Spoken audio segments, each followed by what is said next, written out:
क्या आप जैम पर अपना नया प्रोडक्ट लिस्ट करने की कोशिश कर रहे हैं लेकिन प्रोसेस कॉम्प्लिकेटेड लग रहा है, या आप कंफ्यूज हैं कि पेयरिंग करें या फ्रेश लिस्टिंग?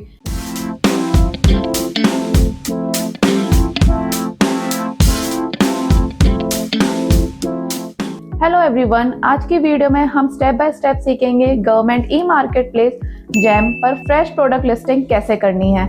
सिर्फ बेसिक अपलोड नहीं, मैं आपको एक प्रो टिप बताऊंगी कि आप प्रोडक्ट आईडी का यूज करके घंटों का काम मिनट्स में कैसे कर सकते हैं। अगर आप चैनल पर नए हैं तो सब्सक्राइब जरूर करें, क्योंकि हम जैम की हर फंक्शनैलिटी को इजी लैंग्वेज में डिकोड करते हैं। स्क्रीन पर जाने से पहले 3 चीजें अपने पास रेडी रखिए, वरना बीच में अटक जाएंगे। टेक्निकल पैरामीटर्स, आपके प्रोडक्ट की एग्जैक्ट स्पेसिफिकेशन, MRP प्रूफ, ये सबसे इम्पोर्टेंट है। Product brochure, OEM letter head या पैकेजिंग फोटो, जो भी हो एक्यूरेट होना चाहिए।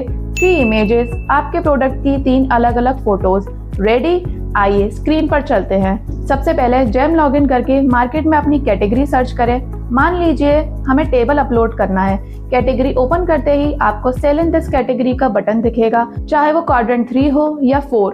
अगर आप रीसेलर हैं तो ये बटन आपके लिए गेटवे है, इस पे क्लिक करें। अब सॉफ्टवेयर पूछेगा ब्रांड कौन सा है। अगर आपके पास रजिस्टर्ड ब्रांड नहीं है तो ड्रॉप डाउन में अनब्रांडेड सेलेक्ट करें। क्वाड्रेंट 3 और 4 में जैम पर यह ऑप्शन बाय डिफॉल्ट देता है। यहाँ आती है सबसे बड़ी कंफ्यूजन। ये जो टेक्निकल पैरामीटर्स हैं ये जैम ने फिक्स किए हैं, आप मैन्युअली कुछ टाइप नहीं कर सकते।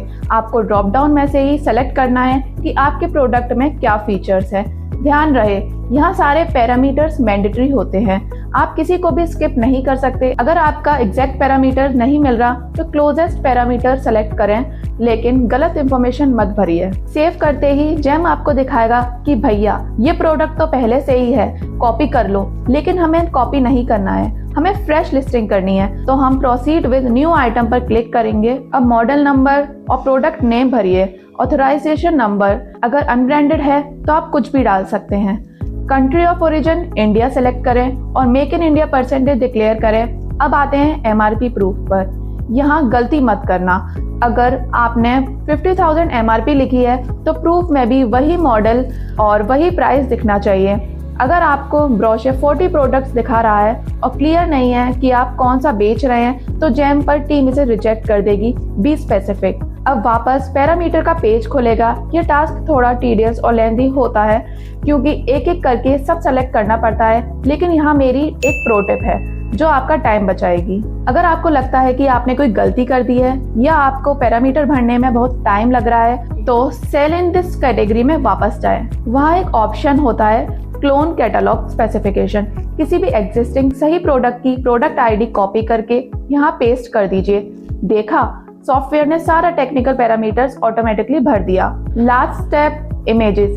3 इमेजेस अपलोड करनी है। एक कॉमन एरर जो लोग करते हैं, अगर आप सेम इमेज को 3 बार अपलोड कर रहे हैं तो जैम एरर देगा, अपलोड डिस्टिंक्ट इमेजेस। इसका सॉल्यूशन सिंपल है, आपको कंप्यूटर में फाइल का नेम रीनेम कर दीजिए, images A, images B, images C, और फिर अपलोड करें। सॉफ्टवेयर एक्सेप्ट कर लेगा।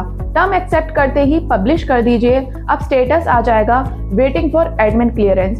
जैम टर्म इसे चेक करेगी और अगर सब सही रहा तो 2-3 दिन में आपका प्रोडक्ट लाइव हो जाएगा। तो दोस्तों, यह था फ्रेश प्रोडक्ट लिस्टिंग का पूरा प्रोसेस। स्टार्टिंग में थोड़ा टाइम लगता है पैरामीटर समझने में, लेकिन वो प्रोडक्ट आईडी वाला हैक यूज करेंगे तो लाइफ इजी हो जाएगी। जैम पर लिस्टिंग तो एक पार्ट है, लेकिन टेंडरिंग और बिडिंग का प्रोसेस अभी भी काफी मैनुअल और टायरिंग है। अगर आप चाहते हैं कि आपकी टेंडरिंग जर्नी भी ऑटोमेट हो जाए तो मिनियंस चेकआउट करना ना भूलें। मिनियंस एक AI पावर टूल है जो RFPs को रीड करता है और आपके बिडिंग को फास्ट ट्रैक करता है। लिंक डिस्क्रिप्शन में है। वीडियो हेल्पफुल लगा हो तो लाइक करें और कमेंट करें। बताइए अगर आपको कोई एरर आ रहा है। मिलते हैं नेक्स्ट वीडियो में।